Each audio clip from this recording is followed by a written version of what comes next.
기도하고 오늘 주신 말씀을 나누도록 하겠습니다. 주님, 오늘 또 우리가 주님의 말씀 앞에 나왔습니다. 주님, 제가 방금 선포하였던 것처럼, 나누었던 것처럼, 주님, 하나님은 치유하신 하나님이십니다. 하나님은 우리 앞에 있는 모든 장애물을 제거하시며 하나님의 선하심고 하나님의 온전하심 가운데로 인도하시는 하나님인 것을 믿고 선포합니다. 주님, 그래서 우리가 합심하여서 기도할 때에, 하나님 병자의 손을 얹고 기도할 때에, 또한 아픈 사람을 위해서 간구할 때에, 주님, 그 가운데 역사하여 주시고 치유하신 하나님을 경험하는 우리 한 사람 한 사람 되도록 주님 축복하여 주시며, 또한 그래서 우리의 적은 공동체지만 이 공동체가 하나님 안에서 사랑을 나누며 하나님을 예배하고 하나님을 경배하는 그러한 믿음의 공동체가 될 수 있도록 주님 축복하여 주옵소서.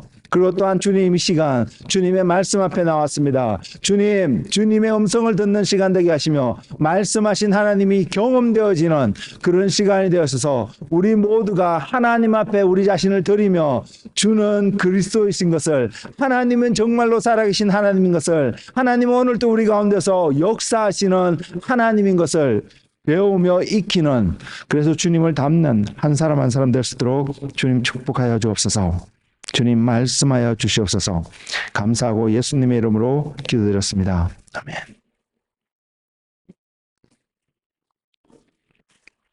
제가 오늘 여러분과 함께 나눌 하나님의 말씀은 에베소서 1장 23절입니다. 여러분, 지난주에 제가 잠시 그렇게 언급을 했는데 혹시 기억하신지 모르겠지만, 제가 오늘 이번 주에는 교회에 대한 이야기를 나누어 드리겠다고, 말씀을 전하겠다고 말씀을 드렸습니다. 다음 주도 그와 비슷한 말씀을 나눌 것 같습니다.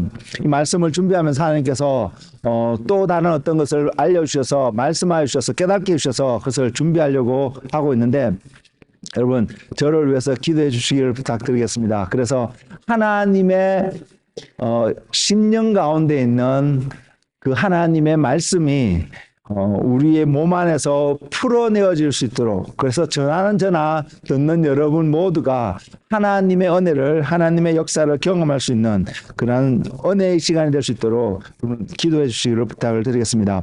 에베소서입니다. 에베소서 1장 23절 말씀입니다. 나와 있죠? 예. 제가 읽어드리면, 교회는 그의 몸이니 만물 안에서 만물을 충만하게 하시는 이의 충만함이니라. 자, 저와 여러분이 기억하기를 한 가지 원하는 것은, 교회는 그의 몸이라는 사실.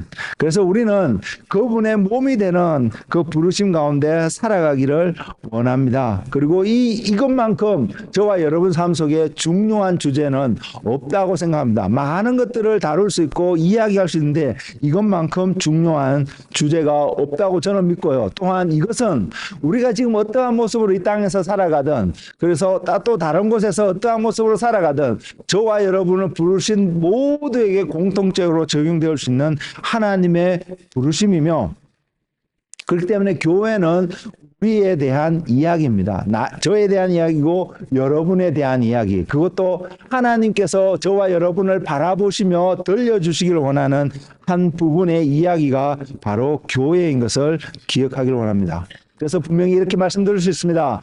교회는, 그 교회가 어떠한 모습이든, 우리의 공동체도 교회고요, 여러분 한 사람 한 사람도 교회이기 때문에 우리의 이 모습이 어떠하든 이것은 무엇을 드러내고냐면, 우리가 누구인가, 우리의 정체성이 무엇인가를 분명하게 보여주고 있는 명제입니다. 주제입니다. 그래서 저와 여러분의 삶 속에 이 교회가 어떠한 의미로 우리에게 세워지고 있는지, 또한 하나님께서 말씀하시는 그 의미대로 온전히 세워지는 그 교회를 발견하고, 그 교회에 또한 여러분이 한 부분이 될 수 있는 그런 은혜가 여러분 삶 속에 있기를 원합니다. 우리는 오늘 적어도 이 시간이 하나님께 예배하는 시간인 줄을 알고 우리가 이곳에 나왔습니다. 그리고 교회에 매주 출석하는 우리 모두에게는 나름의 이유가 있습니다.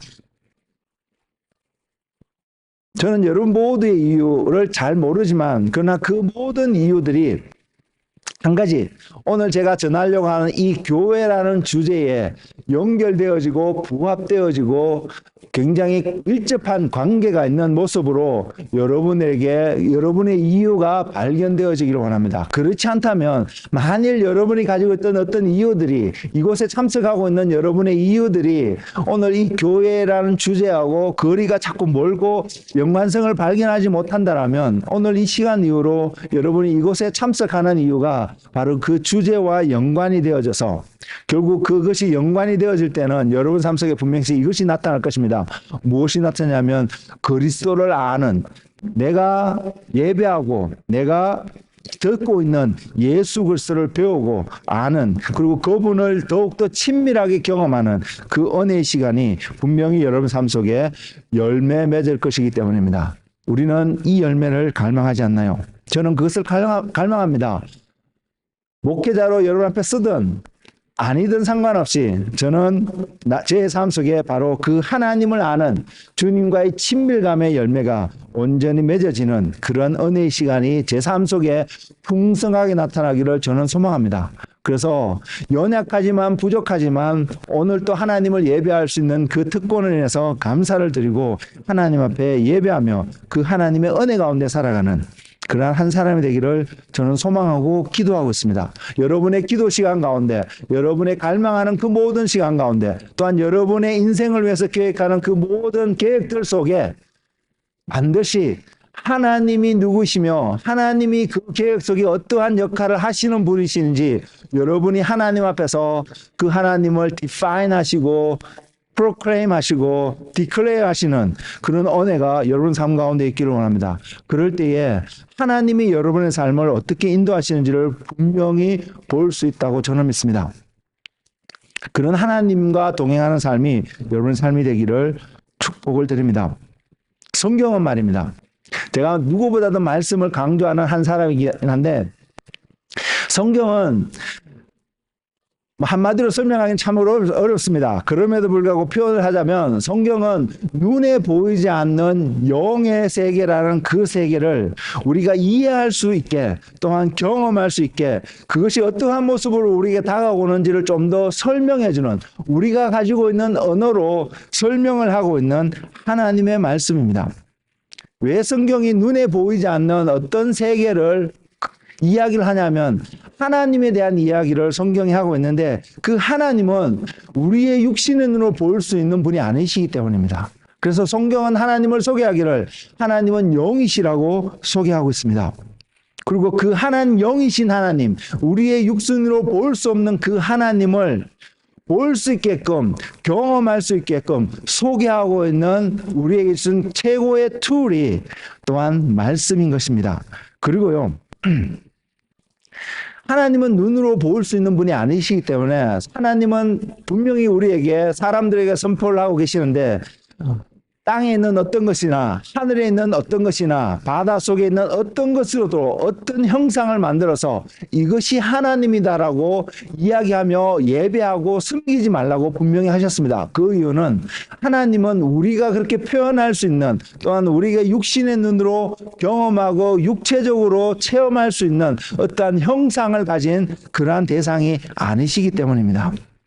그런 하나님께서 자신을 드러내신 것이 하나님의 말씀이고요. 그 말씀이 우리에게 더 육신으로도 경험되어지고 이해되어지고 깨달아지고 또한 그것을 통해서 우리와 보이지 않는 하나님이 연합할 수 있고 함께할 수 있는 동행할 수 있는 사귐이 있는 어떤 삶을 살아갈 수 있다는 것을 보이시기 위해서 나타내신 한 분이 예수 그리스도입니다. 구약시대는 선지자들의 입을 통하여서 하나님이 그들에게 계시라는 과정을 통해서 하나님을 알리셨다라면 이제 신약시대에 들어오면서 예수 그리스도라는 그분을 통해서 우리에게 이렇게 표현하고 있습니다. 말씀이 육신이 되어져서 하나님의 독생자의 영광을 나타내신 분으로 그리고 하나님의 은혜와 진리가 충만하신 분으로 우리에게 소개되어졌고 보여졌다는 것입니다. 그래서 이제는 특히 신약 시대를 살아가는 저와 여러분들은 눈에 보이지 않는 그 하나님을 이제는 볼 수 있고 더 깊이 경험할 수 있고 더 나아가서 함께 사귐을 가질 수 있는 그러한 관계로 우리에게 다가오신 예수님입니다. 그 예수님을 보여주고 증거하고 있다는 것을 우리는 기억했으면 좋겠습니다.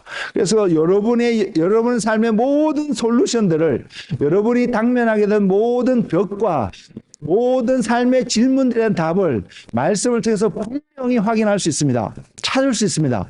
그리고 그 모든 질문의 답이 이제는 구체적으로 어떻게 표현되어지냐면 예수 그리스도 안에서 반드시 확인되어지고 발견할 수 있음을 성경은 이야기하고 있습니다. 그래서 주님이 자신을 우리들에게 소개하기를 나는 길이요 진리요 생명이라고 분명히 말씀하고 있다는 것입니다. 우리는 그 주님을 알기를 원합니다. 그 주님을 발견하기를 원하고 그 주님이 말씀하신 교회에 대해서 배우기를 원하며 또한 우리가 그러한 교회가 될 수 있기를 소망합니다. 그래서요.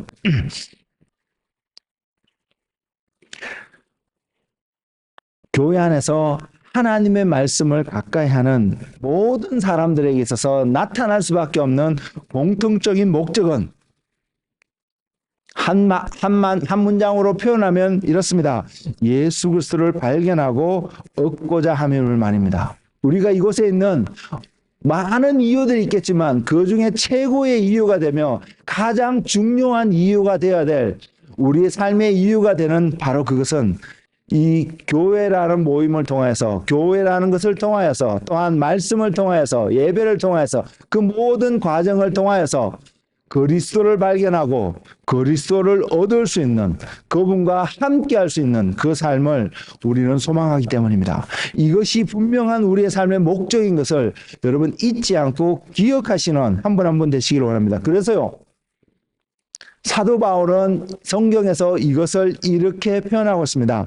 빌립보서 3장 7절에서 12절 말씀이 있는데 제가 읽어드리겠습니다. 그러나 무엇이든지 내게 유익하던 것을 내가 그리스도를 위하여 다 해로 여길 뿐더러 또한 모든 것을 해로 여김은 내 주 그리스도 예수를 아는 지식이 가장 고상하기 때문이라. 내가 그를 위하여 모든 것을 잃어버리고 배설물로 여김은 그리스도를 얻고 그 안에서 발견되려 함이니 내가 가진 의는 율법에서 난 것이 아니요 오직 그리스도를 믿음으로 말미암은 것이니 곧 믿음으로 하나님께로부터 난 의라. 내가 그리스도와 그 부활의 권능과 그 고난에 참여함을 알고자 하여 그의 죽으심을 본받아 어떻게 해서든지 죽은 자 가운데서 부활에 이르려 하노니 내가 이미 얻었다 함도 아니요 온전히 이루었다 함도 아니라 오직 내가 그리스도 예수께 잡힌 바 된 그것을 잡으려고 달려가노라. 많은 이야기가 이 짧은 구절 안에 있습니다. 근데 사도 바울이 고백하고 권면하는 것은 주님을 얻기 위해서 그가 그 삶을, 그가 안에 있던 모든 세상에서 유익하다고 생각했던 모든 것들을 주님을 얻는다면 얼마든지 버릴 수 있다는 것을 고백하면서, 왜냐하면 주님을 아는 것이 가장 최고의 지식이며 지혜인 것을 그가 알았기 때문입니다. 우리에게도 동일한 마음이 있기를 원하며, 그래서 모든 과정을 통하여서 그가 다시 한번 고백하는 것은 그 예수를 알기 위해서, 또한 예수를 얻기 위해서 오늘 또 달려간다 그러고 고백하고 있는 사도 바울의 고백이 빌립보서에 있는 말씀을 통해서 우리에게 전달되어 있음을 보기를 원합니다. 그래서 그리스도를 발견하고 그리스도를 얻기를 위한 모든 사람들에게 굉장히 중요한 주제가 교회라는 것입니다. 그래서 우리는 그런 교회가 되어서 주님을 발견하고 얻는 그런 한 사람 한 사람, 그런 교회가 되기를 소망합니다. 왜냐하면요, 교회가 존재하는 이유가 여러 가지 많은 것들을 우리가 토론도 하고요, 이야기를 하고 나눌 수도 있습니다. 근데 가장 중요한 이유, 교회가 존재하는 이유는 예수님 때문입니다. 그래서 저와 여러분이 교회가 된다면 저와 여러분이 존재하는 가장 중요한 이유는 그리스도 예수 때문에 존재한다는 사실이 여러분에게 온전히 각인되어지는, 새겨지는 은혜가 여러분 삶 속에 있기를 원합니다. 그래서 기쁠 때여든 또한 어려움 가운데 있든 여러분이 항상 기억하기를 원하는 한 것은 내가 존재하는 이유가 바로 예수님 때문이라는 사실을 그러면요 여러분이 아시게 될 것입니다. 기쁠 때도 어려울 때도 무엇을 해야 되는지 말입니다. 그런 은혜가 여러분의 것이 되기를 원합니다. 그래서 교회는 예수님을 위해서 예수님 때문에 존재하는 것이기 때문에 또한 그 교회는 예수님으로 말미암아 세워지게 되었음을 성경은 분명히 이야기를 합니다. 지난주에도 잠시 제가 그런 표현을 드렸거든요. 어떤 표현을 드렸냐면 예수님이 하나님 아버지를 떠나서 하늘을 떠나서 이 땅 가운데 오셨다는 것입니다. 그리고 이 땅 가운데 오셨던 그 한 목적이 물론 저와 여러분을 구원하고 하나님의 나라를 전파하고 하나님이 누구신가를 알리시기로 오셨는데 그러한 목적 속에서 또한 드러나는 하나님의 주님의 한 목적이 이 땅에 오신 목적이 주님과 사람들과 한 연합을 이뤄서 한 몸을 이뤄가기를 원하시는 하나님의 계획과 주님의 마음이 주님의 계획이 그곳에 있음을 성경은 분명히 드러났다는 사실입니다. 한 몸을 세우기를 원하신다는 것입니다. 그리고 그 몸은 반드시 그리스도와 연합되어질 때에 온전한 한 몸이 될 수 있음을 성경은 보여주고 있고요. 그 몸의 모습은 이렇습니다.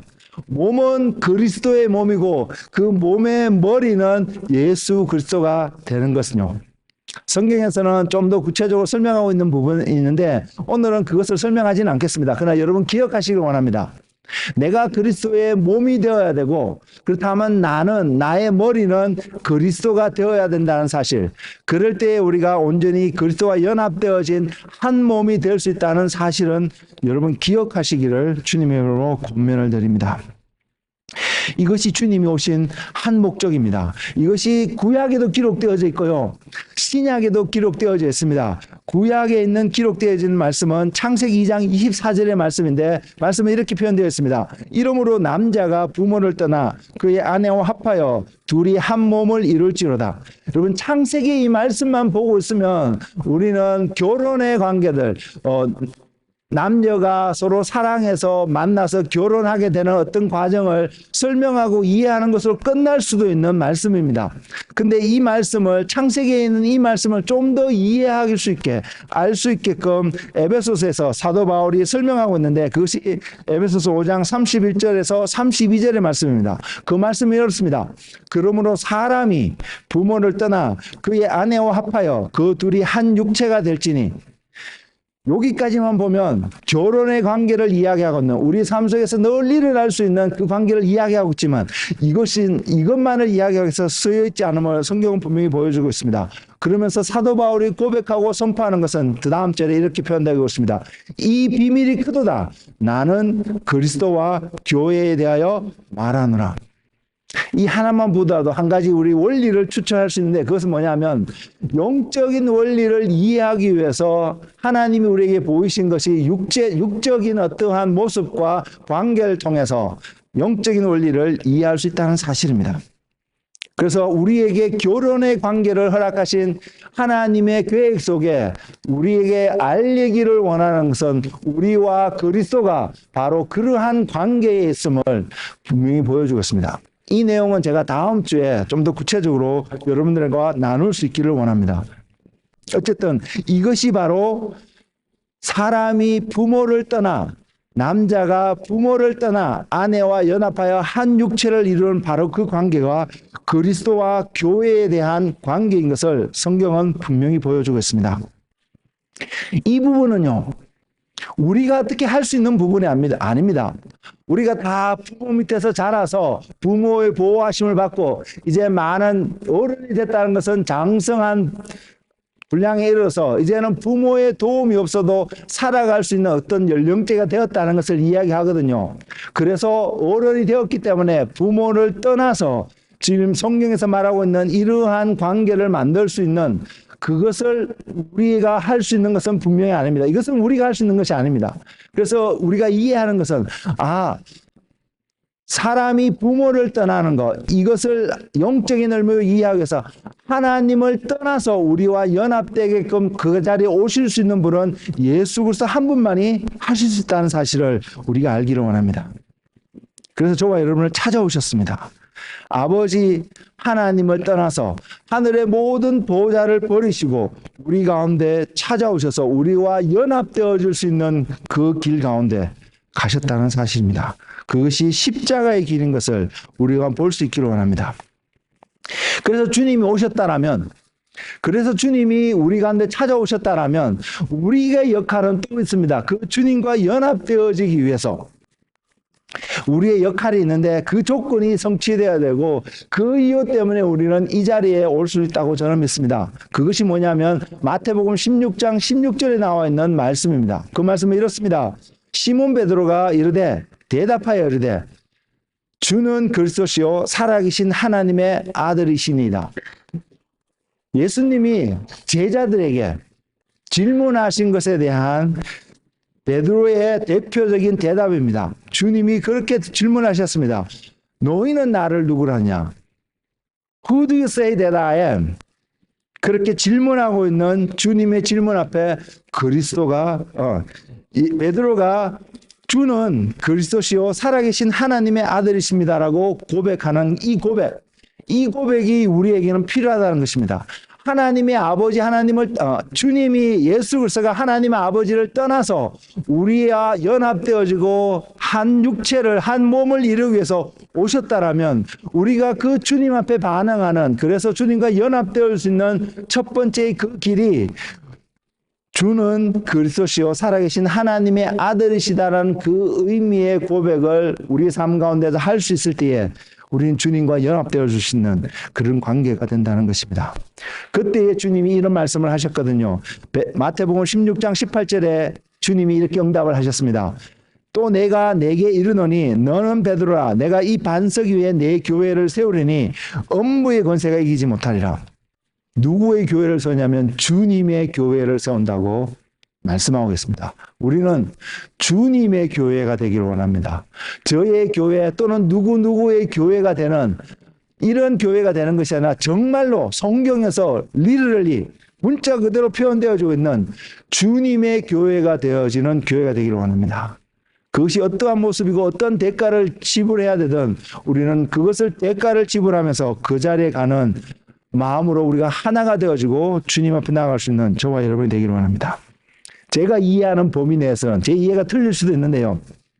이 말씀 때문에, 이 말씀을 인해서요, 가톨릭 교회에서는 반석을 베드로로 이해해서 그 가톨릭 교회 제1대 교황은 베드로로 인정하고 있습니다. 그리고 어떤 의미에서는 섬기고 있습니다. 그러나 저는 그것이 온전한 해석이 아니라고 생각합니다. 물론 베드로라는 이름 자체는 반석이라는 뜻이 있습니다. 그러나 주님은 베드로 위에 주님의 교회를 세워갈 것을 약속하고 있지 않습니다. 베드로가 고백했던 바로 그 고백, 그것이 반석이 될 수 있는데 그 고백의 핵심은 바로 예수 그리스도인 것을 분명히 보여주고 있습니다. 이 반석에 대해서 구약의 말씀도 보여주고 있고요. 신약의 말씀도 설명을 하고 있거든요. 특별히 구약에서는 이스라엘 백성들이 광야 생활을 할 때에 그들이 목이 말라 힘들어하고 하나님을 원망하고 모세를 원망하고 있을 때 하나님께서 그들에게 모세를 통해서 반석을 통해서 그들의 갈증을 해소하며 물을 공급하여 주신 장면이 두 군데 나와 있습니다. 그 장면을 통해서 우리가 배우는 한 가지는 그 반석을 통해서 나왔던 물로 인해서 이스라엘 백성들이 생명을 유지할 수 있는 것처럼 반석이신 그리스도를 통해서 나오는 그 생수의 강으로 말미암아 생명수로 말미암아 우리의 생명이 유지되어지고 영원한 삶을 누릴 수 있음을 성경은 예시적으로 보였다는 사실을 우리는 기억하기를 원합니다. 깨닫기를 원합니다. 그리고 이 말씀이 고린도전서 10장에서 좀 더 구체적으로 설명하고 있습니다. 그래서 그것이 반석인 것을 알 수 있는데 그 말씀을 읽어보면 이렇습니다. 고린도전서 10장 1절에서 4절의 말씀입니다. 형제들아 나는 너희가 알지 못하기를 원하지 아니하노니 우리 조상들이 다 구름 아래에 있고 바다 가운데로 지나며 모세에게 속하여 다 구름과 바다에서 세례를 받고 다 같은 신령한 음식을 먹으며 다 같은 신령한 음료를 마셨으니 이는 그들을 따르는 신령한 반석으로부터 마셨음에 그 반석은 곧 그리스도라. 이 두 군데의 내용만 보더라도 반석 위에 교회를 세우시겠다는 주님의 말씀은 바로 예수 그리스도 위에 교회를 세우실 것을 분명히 말하고 있습니다. 또한 그리고 또 한 군데의 말씀을 보면 마태복음 7장 24절과 25절의 말씀이 있습니다. 그 말씀은 뭐냐면 그러므로 누구든지 나의 이 말을 듣고 행하는 자는 그 집을 반석 위에 지은 지혜로운 사람 같으니 비가 내리고 창수가 나고 바람이 불어 그 집에 부딪히되 무너지지 아니하나니 이는 주추를 반석 위에 놓은 까닭이요. 이것을 다른 말로 쉽게 표현하면 여러분의 삶의 모든 계획이, 인생의 목적과 모든 여러분의 인생의 그 모든 것들이 예수 그리스도라는 반석 위에 온전히 세워져 있다면, 그 반석 위에 세워져 있다면 우리가 그럼에도 불구하고 살면서 벽에 부딪히고요, 장애물을 만나고요, 낙심되는 순간들이 있고요, 넘어지는 순간들이 있습니다. 그런 순간에도 무너지지 아니하고 이길 수 있고 지나갈 수 있고 결과적으로 승리할 수 있는 그 힘의 원천이 여러분의 삶이 반석이신 예수 그리스도 위에 세워진 까닭이라는 것을 성경은 보여주고 있습니다. 그래서 우리는 자신에게 질문해 볼 수 있습니다. 여러분이 이곳에 있기 때문에요. 어떤 질문이냐면 내 삶이 지금 그리스도라는 그분이라는 반석 위에 세워져 가고 있느냐 말입니다. 그리고 또 하나는 십자가의 사건이 이것을 분명히 보여주고 있습니다. 그래서 예수 그리스도를 통해서 우리가 교회가 세워질 수 있음을 분명히 보여주고 있습니다. 그것은 요한복음 19장 34절에 나타나는 한 표현인데요. 예수님께서 물과 피를 흘리심으로 십자가에 돌아가신 그 장면을 표현하고 있는데 우리가 주님의 교회가 될 수 있고 주님의 몸이 될 수 있는 한 근거가 바로 이 말씀 속에 있습니다. 우리의 삶이 주님의 물과 주님의 피로 씻김을 받고 세워지게 된 그 삶이 되어질 때의 말입니다. 그것의 의미를 나중에, 오늘은 시간이 없어서 설명을 드리지 못하지만 다음 시간에 분명하게 그 의미를 다시 한번 여러분과 함께 나누기를 원합니다. 어쨌든 기억하시는 것은 바로 주님으로부터 나온 어떤 것, 주님의 어떤 모습들이 우리를 주님의 교회가 되게 하고 우리의 삶을 반석이신 예수 그리스도 위에 세워지게 한다는 사실을 우리는 오늘 기억하기를 원합니다. 그렇다면 우리는 이런 질문을 해볼 수 있습니다. 그러면 그리스도 위에 세워져야 한다는 것은 정말로 어떤 의미일까? 그것은 무엇을 정말로 구체적으로 이야기하고 내 삶이 어떻게 되어지면, 어떠한 모습으로 보여지면 내 삶이 반석 위에 그리스도 위에 세워진 것이라고 표현되어 줄 수 있을까? 이런 질문을 해볼 수 있고 우리는 생각해 볼 수 있습니다. 그것은 바로 조금 전에도 말씀드렸지만 베드로가 고백한 예수님이 누구시냐는 것입니다. 여러분은 자신에게 한번 질문해 보십시오. 예수 그리스도가 누구십니까? Who do you say that Jesus is? 여러분 예수님을 누구라고 표현할 수 있습니까? 우리 안에는 어떤 지식이 있습니다. 어떤 사람은 굉장히 많은 지식이 있고요. 어떤 사람은 이제 그 지식을 조금 배워가려고 하는 단계에 있을 수도 있습니다. 그래서 어떠한 것을 고백할 수 있습니다. 예수님은 이러한 분이십니다. 예수님은 이런 분이십니다. 고백할 수 있습니다. 근데 그 고백이 정말로 여러분의 심령 속에서 나올 수 있는 고백인가요? 베드로가 드렸던 고백은 예수님이 구세주라는 고백입니다. 예수님이 왕이시라는 고백입니다. 예수님이 모든 만물의 주인이시며 모든 만물이 주님으로 말미암아 왔다라는 그 고백입니다. 주님이 없으면 존재할 수 없는 것이 모든 만물인, 저와 여러분 포함한 모든 만물이라는 것입니다. 그것을 다른 말로 예수님이 창조주시라는 고백입니다. 또한 더 나아가서 예수님이 우리 안에 있는 모든 죄를 해결하시고 우리를 구속하여 주시며 우리를 사랑하시는 우리의 아버지 하나님이시라는 고백입니다. 여러분 이 고백이 여러분의 입술을 통해서, 여러분의 삶을 통해서 어떠한 환경과 역경 속에서도 방해받지 않고 자유롭게 고백되어지는 한 분 한 분 되시기를 주님의 이름으로 축복을 드립니다. 제가 분명히 약속 드릴 수 있습니다.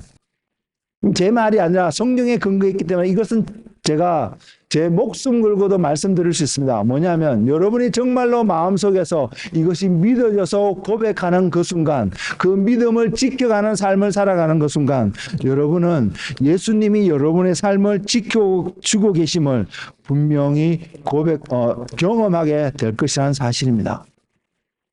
주님은 여전히 오늘도 살아계셔서 우리 가운데 그것을 말씀하고 계시며 역사하고 계시는 하나님이시기 때문입니다. 그래서 우리가 이러한 삶 위에 고백할 때에 제가 조금 전에 읽어드렸던 마태복음 7장 24절에 있는 말씀, 그 말씀에 있는 것처럼 비바람이 불고 창수가 나고 여러분 인생 가운데 어려움이 닥쳐지고 고난이 오고 낙담이 되어지고 좌절이 되어는 그 순간 속에서도 그 순간이 있을 수 있거든요. 그럼에도 불구하고 여러분은 오뚜기처럼 일어서서 하나님을 바라보며 하나님이 여러분 삶 속에서 무엇을 행하실까를 선포할 수 있는 한 사람 한 사람이 될 수 있다는 사실입니다. 그런 사람은 반드시 그 과정을 승리자로서 통과하게 될 것이며 그 승리자에게 주는 하나님의 영광의 은혜의 선물들을 누리며 기뻐하는 모먼트가 그 삶 속에 분명히 있을 것입니다. 우리는 모두가 그러한 삶을 맛보고 누릴 수 있는 하나님의 사람들이 되기를 소망합니다. 하나님이 약속하고 있기 때문에요.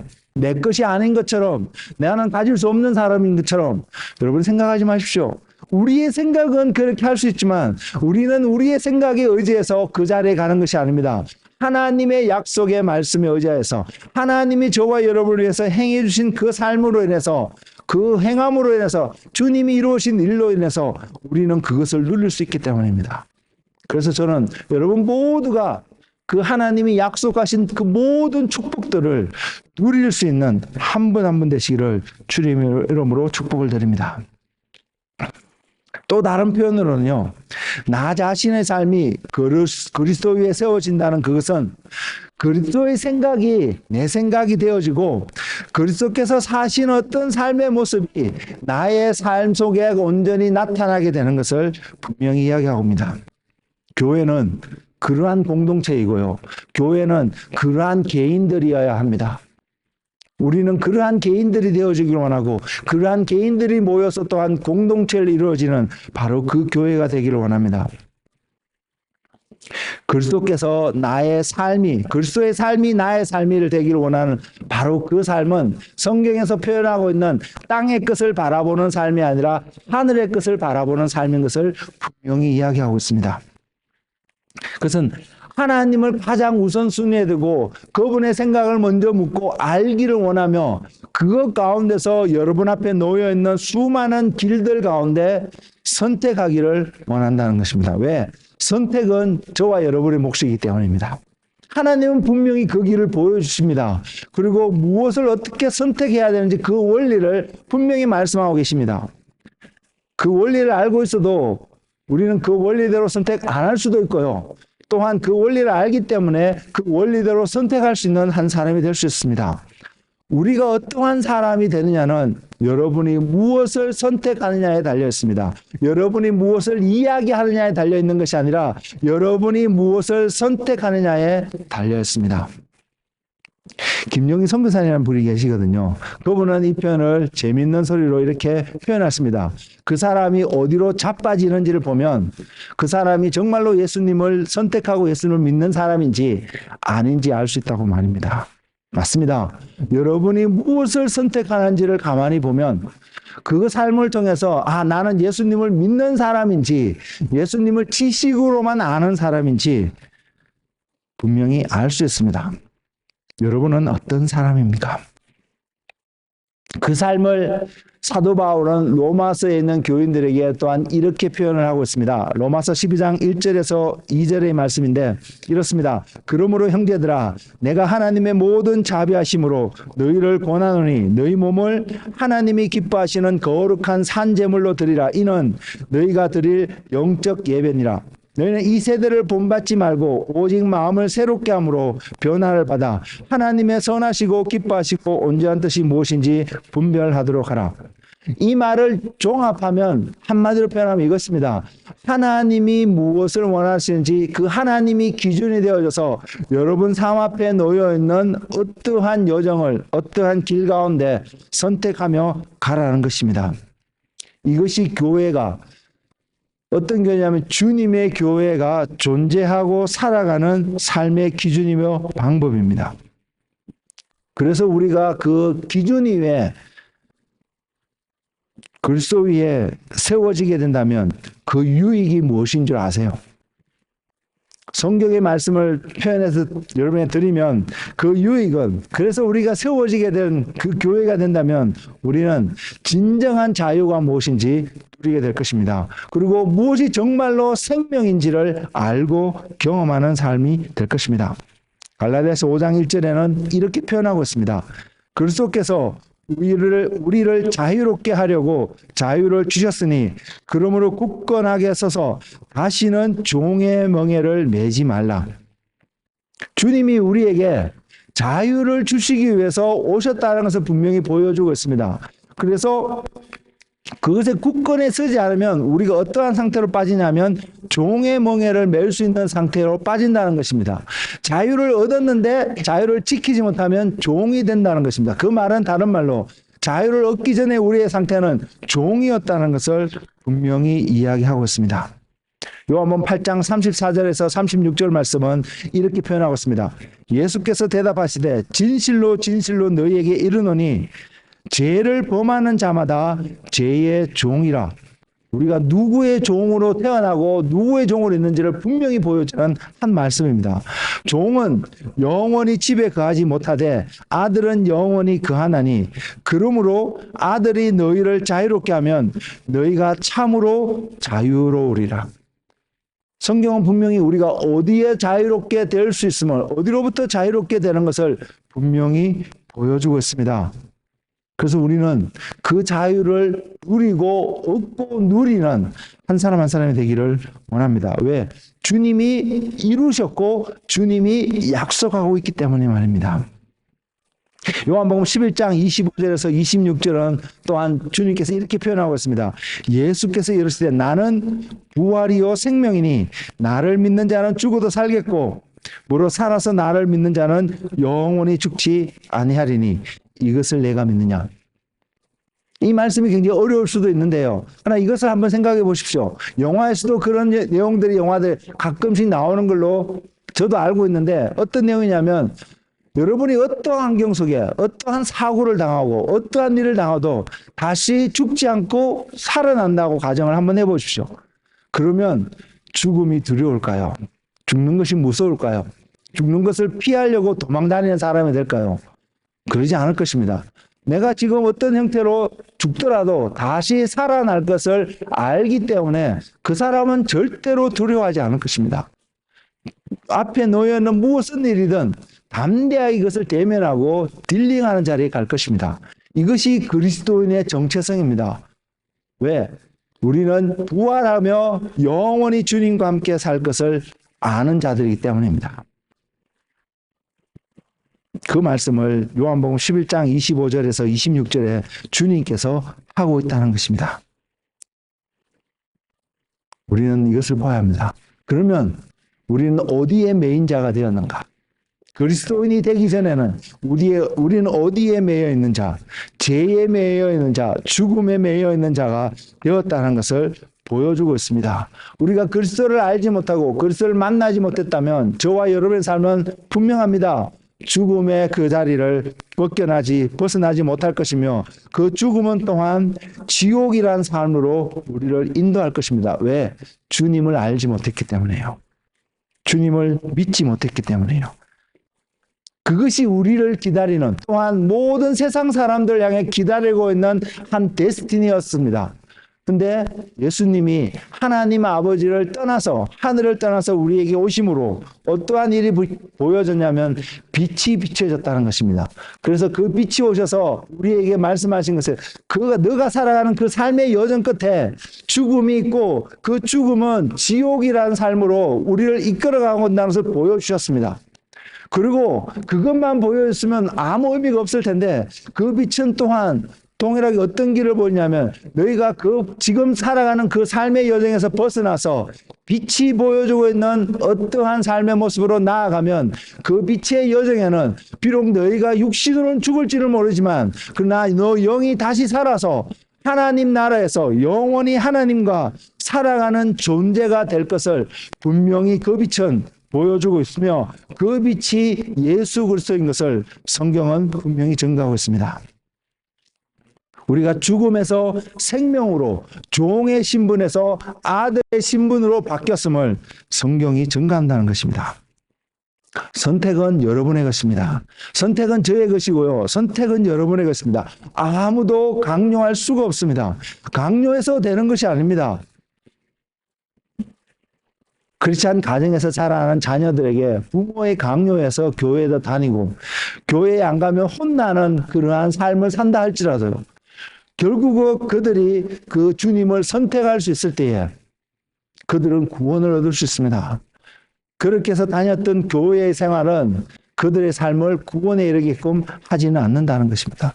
제가 알고 제가 경험했던 삶이기 때문에 말씀드릴 수 있습니다. 그래서 기억하십시오. 선택은 내 몫이구나. 내가 선택을 해야 되는구나. 그리고 나는 무엇을 선택하고 있느냐. 나는 어떤 것을 선택하고 있는지 볼 수 있는 한 사람의 사람이 되기를 원합니다. 그리고 그리스도를 선택하게 된다면 저는 분명히 말씀드릴 수 있습니다. 하나님이 약속하신 모든 축복을, 신령한 복들을 누리며 경험하는 한 사람이 될 것입니다. 왜? 어떻게 이렇게 말씀드릴 수 있냐고요? 제가 보았고요. 제가 경험하고요. 저는 또 더 많은 하나님의 복 가운데 걸어갈 것을 알기 때문에요. 저는 이 선택을 하며 가기를 원하는 사람이기 때문입니다. 하나님의 약속을 믿기 때문입니다. 살아계신 하나님이 오늘도 우리에게 그 약속을 주시며 이루어 가실 것을 알기 때문입니다. 이러한 사람이 모인 곳이 교회이고 이러한 한 사람 한 사람이 교회인 것을 여러분 기억하시기 원합니다. 교회는 소셜 클럽과 같이 사회적인 어떤 그것을 위해서 모여있는 공동체가 아닙니다. 세상 사람들에게 어떤 유익을 주기 위해서 모여있는 공동체가 아닙니다. 그러면 어떤 공동체냐 하면 바로 이 주님 때문에 모여있는 공동체고 이 주님 때문에 살아가는 공동체라는 것입니다.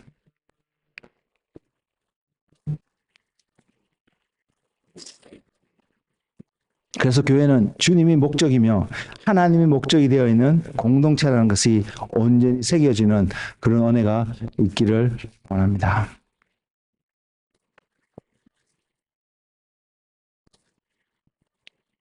그래서요, 교회가 이 목적 가운데 온전히 세워져 있으면, 우리가 이 목적 위에 우리의 삶이 온전히 세워져 있으면 저와 여러분은 분명히 보게 될 것입니다.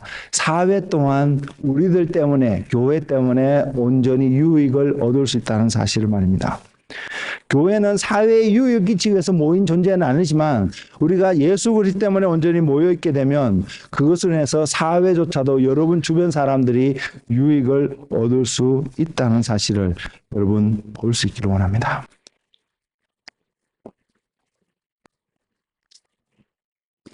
그래서 교회를 통해서 사회에게 사람들에게 무엇이 옳은지 무엇이 선한 것인지 무엇이 악한 것인지를 분별하고 행할 수 있는 기준, 그 빛을 비춰줄 수 있는 한 사람 한 사람 되기를 주님의 이름으로 축복을 드립니다. 그래서 주님은 너희가 세상의 소금이라고 이야기하고 있습니다. 주님은 그래서 너희가 세상의 빛이라고 이야기하고 있습니다. 왜냐하면요, 하나님이 빛이시기 때문입니다. 그 하나님과 연합된 존재이기 때문에 우리는 빛 그 자체는 아닙니다. 그러나 우리라는 삶을 통해서, 이 몸을 통해서 하나님의 빛이 세상 가운데 비춰지도록 하는 하나님의 통로라는 사실입니다. 우리는 그런 통로가 되기를 원합니다. 우리 교회는 바로 그러한 교회가 되기를 소망합니다. 이것을 소망한다면 우리는 그리스도 위에 세워질 수밖에 없습니다. 사람인 우리가 이것을 선택하고 이루어갈 수 있는 존재가 아닙니다. 우리엔 그런 능력이 없습니다. 죄 가운데 태어난 우리는 주님을 선택하려고 하지 않습니다. 그 이유는 우리는 악하기 때문입니다. 그 이유는 우리는 우리만을 위한 어떤 삶을 살아가도록 하려고 하기 때문입니다. 이곳에 있는 모든 사람들이 그리스도가 없다라면 우리의 삶은 반드시 그렇게 나타날 것입니다. 사람에 따라서 어떤 사람은 강하게 그런 악한 모습이 나타날 것이고요. 어떤 사람은 그러한 모습이 약하게 그러한 모습이 나타날 것입니다. 그러나 결과는 똑같다는 사실입니다. 이런 우리들이 이러한 모습으로는 그리스도와 연합될 수 없기 때문에 주님이 오셔서 하신 일이, 가신 길이, 보이신 길이, 이러한 우리들을 바꾸시는 길이 십자가였다는 사실을 우리는 기억하기 바랍니다. 그래서 저와 여러분이 내게서 이런 악한 모습이 발견되어진다면 우리는 무엇을 하냐면 주님의 십자가 앞으로 나아가는 우리의 삶이 되기를 원합니다. 그러면 내 안에 있는 그 악한 모습이, 온전치 않은 모습이 해결할 수 있는 힘을 저는 분명히 얻게 될 것입니다. 그래서 주님이 십자가를 지셨기 때문입니다. 그래서 주님이 그것을 해결할 수 있는, 이기적인 나 자신을 제거할 수 있는 길을 열어주셨기 때문입니다. 그 죄를 해결해 주셨거든요. 그 죄는 내 자신이 중심이 되고자, 그래서 살아가고자 하는 그런 모습을 나타내기 때문입니다. 그래서 우리가 죄인인 것은 내가 어떤 악하고 나쁜 일을 행했다기보다는 바로 내 삶이 그러한 이기적인 나 중심의 삶으로 자꾸 추구하고 있다는 것을 보여주고 있다는 사실을 기억하기를 원합니다. 그래서 그것을 발견할 때마다 우리는 주님의 십자가 앞으로, 예수님 앞으로 달려가서 고백할 수 있는 은혜가 우리의 삶이 되기를 원합니다. 그럴 때 우리는 이 죄의 문제를 정말로 해결받고요. 이 죄의 문제가 해결되어졌기 때문에 우리는 예수 그리스도와 온전히 연합할 수 있는 한 사람이 될 수 있기 때문입니다. 그러한 존재가 될 때 우리는 주님과 한 몸을 이루는 바로 그 교회가 될 수 있습니다. 그래서 고린도후서 5장 17절은 이렇게 이야기하고 있습니다. 주님의 십자가 앞에 나아간 사람. 그래서 나의 이기적인 죄의 문제가, 이기적인 나 자신의 바로 이 죄의 문제가 십자가 앞에 나아가서 고백했던 사람, 내려놓았던 사람들에게 주님이 선포하시는 말씀이 고린도후서 5장 17절의 말씀입니다. 그런즉 누구든지 그리스도 안에 있으면 새로운 피조물이라. 이전 것은 지나갔으니 보라 새 것이 되었도다. 교회는 바로 이런 사람들이 모인 공동체입니다. 그리고 그 교회는 그리스도의 생명으로 살아있게 되는 존재입니다. 오늘날 교회를 보면 세상으로부터 많은 비난을 받고 있는 모습들이 뉴스 미디어를 통해서 들려오고 있습니다. 그러나 여러분 기억하십시오. 교회가 교회다워져도 세상으로부터 비난을 받을 수밖에 없습니다. 또한 오늘날 뉴스상에서 나타나는 많은 이야기들은 교회가 잘못하고 있기 때문에 또한 비난을 받는 것, 당연한 비난일 수 있을 것입니다. 그러나 기억하는 것은 교회가 교회다워지는 그러한 위치에 선다 할지라도 그 교회는 또한 비난을 받을 수밖에 없습니다. 왜냐하면 하나님과 세상은 공존할 수 없기 때문입니다. 하나님은 세상을 악하다고 말씀을 하고 있으며 하나님은 그 세상을 바꿀 계획을 표현하고 나타내고 계시기 때문입니다. 그런데 세상은요, 그 세상은 것은 사람들을 말하거든요. 그 사람들의 기본적인 태도는 무엇이냐면 하나님 없이 살아가려고 하는 태도를 늘 갖고 있고 나타내고 있기 때문입니다. 죄는 바로 그것입니다. 하나님 없이도 살아보겠다고 말하고 있는 사람들의 삶말입니다. 하나님을 대적하고 있기 때문입니다. 그래서 교회가 교회다워져도 세상은 교회를 비난하고 욕하고 손가락질할 수 있다는 사실입니다. 그러나 우리가 하나님 앞에서 바르게 살아가고 세상을 향해서 무엇이 빛이라고 보여질 때에 손가락질 받을 수 있는 그러한 교회가 되었으면 좋겠습니다. 여러분 삶 속에 하나님이 누구신지 정확하게 선포되어지고 나타내어지고 있다라면 여러분은 어떤 삶을 살아갈 수 있을까요? 여러분 어떠한 삶을 살아갈 수 있을까요? 저는 분명히 이것을 경험해 보았습니다. 물론 여전히 부족하고 온전하지 못한 삶이지만 하나님이 내 안에 세워지는 만큼, 주님이 내 안에서 발견되어지는 만큼 나의 삶이 어떠한 삶, 세상과 타협하지 아니하고 하나님 앞에서 온전히 드려지는 거룩한 산제물로 드려지는 한 사람이 될 수 있음을 말입니다. 그래서 온전하지 못한 저의 모습을 발견할 때마다 저는 주님 앞에 달려가기를 원합니다. 그분 앞에서 그것을 고백하며 고백하는 또 한 것은 그래서 주님 앞에 나가서 주님, 저는 이 세상에서 이 모습이 온전치 못한 이 죄인의 모습이 주님과 함께 십자가에서 못 박혔다는 사실을 고백합니다. 그것을 고백하면요, 우리가 무엇을 해야 될지, 어떻게 살아야 될지를 나타내 주고 있다는 것입니다. 사도 바울도 동일하게 그것을 고백하고 있습니다. 고린도전서 15장 31절에서 32절 말씀이 나와 있는데 이런 고백을 하고 있습니다. 형제들아, 내가 그리스도 예수 우리 주 안에서 가진 바 너희에 대한 나의 자랑을 두고 단언하노니 나는 날마다 죽노라. 내가 사람의 방법으로 에베소에서 맹수와 더불어 싸웠다면 내게 무슨 유익이 있으리요? 죽은 자가 다시 살아나지 못한다면 내일 죽을 테니 먹고 마시자 하리라. 이 말씀이 우리의 삶 가운데 더 깊이 다가오는 그런 은혜가 있기를 원합니다. 왜? 십자가에서 우리가 눈물을 흘릴 수 있고 또한 우리가 기쁨의 찬송의 소리를 할 수 있는 것은요, 예수님이 그곳에서 피를 흘렸기 때문에 눈물을 흘리는 것이 아닙니다. 물론 그것 때문에도 우리는 눈물을 흘릴 수 있지만 우리가 눈물을 흘리고 감사하고 기뻐할 수 있는 이유는 그 주님과 함께 나의 그 모든 제약된 삶이 제가 십자가에서 죽었다는 사실을 확인할 수 있기 때문입니다. 저는 저와 여러분이 십자가 앞에 나갈 때 바로 그것이 확인되어지는 그런 은혜가 있기를 소망합니다. 그냥 주님이 죽으심만을 보지 마시고 그 죽으심과 함께 나 또한 죽었다라는 사실이 발견되어지는 그 은혜의 삶 말입니다. 그래서는 여러분의 삶이 그리스도 위에 온전히 세워지기를 원합니다. 이것을 제가 여러분을 위해서 드리는, 하나님께 드리는, 여러분을 위해서 하나님께 드리는 저의 기도입니다. 그래서 세워진 교회라면 주님의 몸이 될 수밖에 없지 않겠습니까? 그래서 교회가 그분의 몸이라면 주님이 그 몸의 머리 대신 그것이 당연하지 않겠습니까? 그것이 바로 주님이 세우기를 원하시는 교회고 우리 또한 그러한 주님이 원하시는 교회가 되기를 원합니다. 마지막으로 한 구절의 말씀만 더 말씀을 드리고 말씀을 마치고자 합니다. 그 말씀은 이것입니다. 고린도후서 8장 9절에 있는 말씀인데 우리 주 예수 그리스도의 은혜를 너희가 알거니와 부요하신 이로서 너희를 위하여 가난하게 되심은 그의 가난함으로 말미암아 너희를 부요하게 하려 하심이라.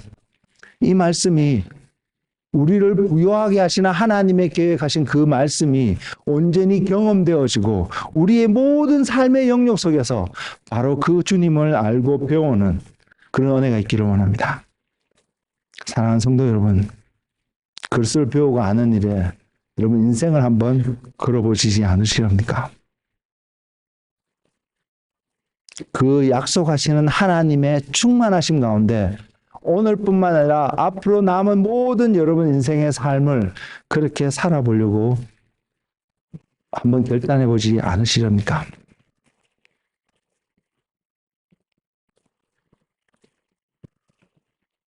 만일 여러분 가운데 나의 삶이 그리스도 위에 세워지기를 원하시는 분이 있다면 그래서 결단하실 수 있는 은혜가 있기를 정말로 주님의 이름으로 축복을 드립니다. 그래서 하나님을 배우고 하나님과 함께하는 그 삶이 여러분의 삶이 되시기를 주님의 이름으로 권면을 드립니다. 기도하겠습니다.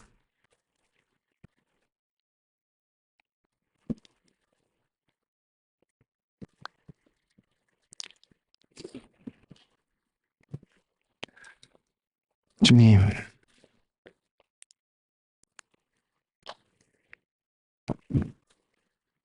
교회로 부르신 주님,